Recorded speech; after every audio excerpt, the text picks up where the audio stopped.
over about 24 months, 4 Global MapAid employees, Mary, Rupert, Jacob and Doug, spent an awful lot of time capturing data on unemployment in the UK and vocational education, and then making it into a 3-map series.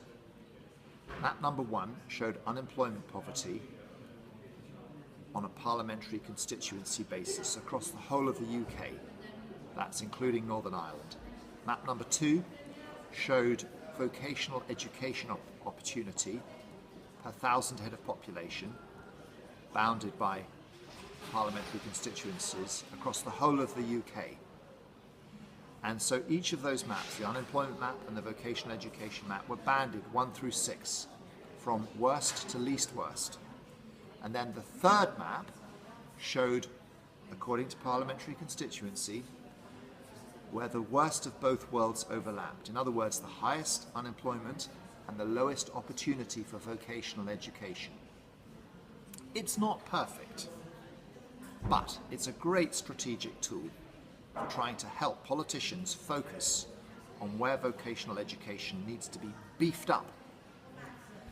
Now, this 3-map series took these 4 people, as I say, 24 months. It was a labour of love, and we did it after hours.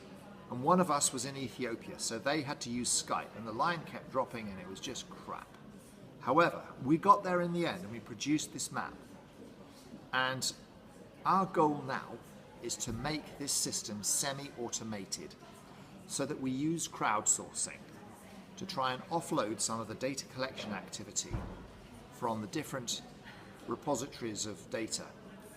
And then it will be semi-automatic, so that somebody who is willing to help us could help capture the data, put it onto the website, and then somebody else who needs the map of their parliamentary constituency or of their region can press a button and pull off the map to show them the levels across their region. And this will be absolutely fantastic, because it will mean that for the first time in our country we're beginning to understand how to solve unemployment poverty. And once we've done it for vocational education, we also want to do it for credit. And then after that, we want to do it for business mentoring. These are two other drivers that support sustainable job creation. So to do this, to make it happen, we need a chunk of money. That's why it's really important you please help us raise this £38,880, because by doing that, we'll be able to roll out a proper fundraising campaign, get the money to build this system, and to make life easier for a lot of people. I'll tell you about a very interesting man called Charles Booth, and he lived in the late Victorian era. He was a very successful businessman. He lived in London, and he decided that he wanted to make a difference.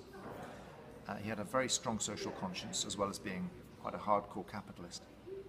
And he had an argument with the socialists, because the socialists in London and in the country generally were saying that poverty in London was 20%.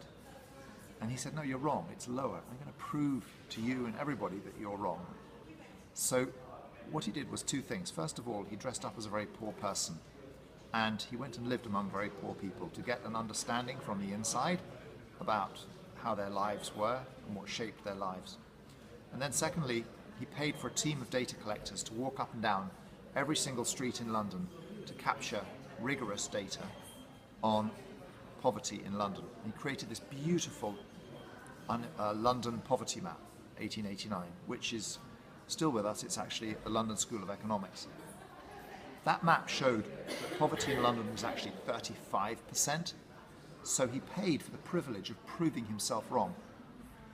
That map had an electrical effect on the whole of British society, because for the first time the leaders were talking about facts, not just stories and hearsay. And members of Parliament could see in their own parliamentary constituencies where things were poor and where they were okay. So could their constituents. So when it came to voting time, it was very healthy. Likewise, employers. Frequently, they had employees coming to work who couldn't read or write or who were ill. Now they could see where actually it was vital to put schools and clinics. So this also then managed to inspire the formation of pensions. And within 20 years of 1889, this country had a pension system, or a functioning pension system, which had an amazing effect on reproductive choice, because husbands then were able to give permission to wives to go and get reproductive choice because they knew there was a pension at the end of it. So the women didn't then have to go and have 10 kids. And there was a safety net. So it all starts with having a clear picture, clear vision of what is going right and what is going wrong. And then you get a tipping point for change. And that is wonderful. So this Christmas we're going to do a fundraiser. And the goal of the fundraiser will be to raise £38,800. And we need that money in order to be able to produce a coherent fundraising campaign to raise a further £862,000. And that money will then be spent in the UK to create maps that show clearly unemployment, poverty and relating solutions, including, importantly, vocational education. And secondly, it will be used in Ethiopia to create maps that really help, massively help, agriculture, which is vital for food supply. So food seems to me to be the central connector, and it's something that we all have to have day by day.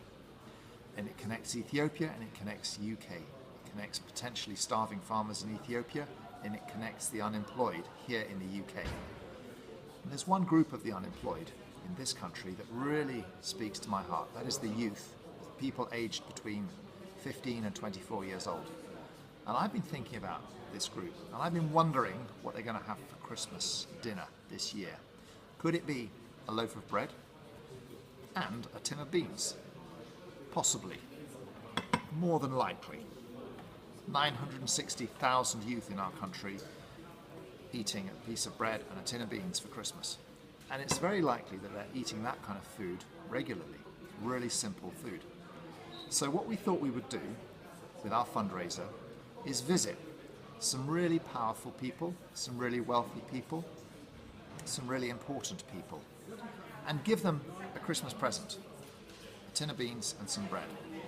And the objective will be just to make the point that this is what a lot of youth in our country, a lot of unemployed people in our country are forced to eat day after day after day. And it will also make the point that we actually need the funds to be able to create maps that clearly show solutions to the same unemployment to help get these people out of unemployment and into sustainable jobs. So please join me. Please Twitter, use Facebook, use Gmail, use your own email account, whatever. Please follow us as we run this campaign, and please donate to help us gain this £38,800. Thanks.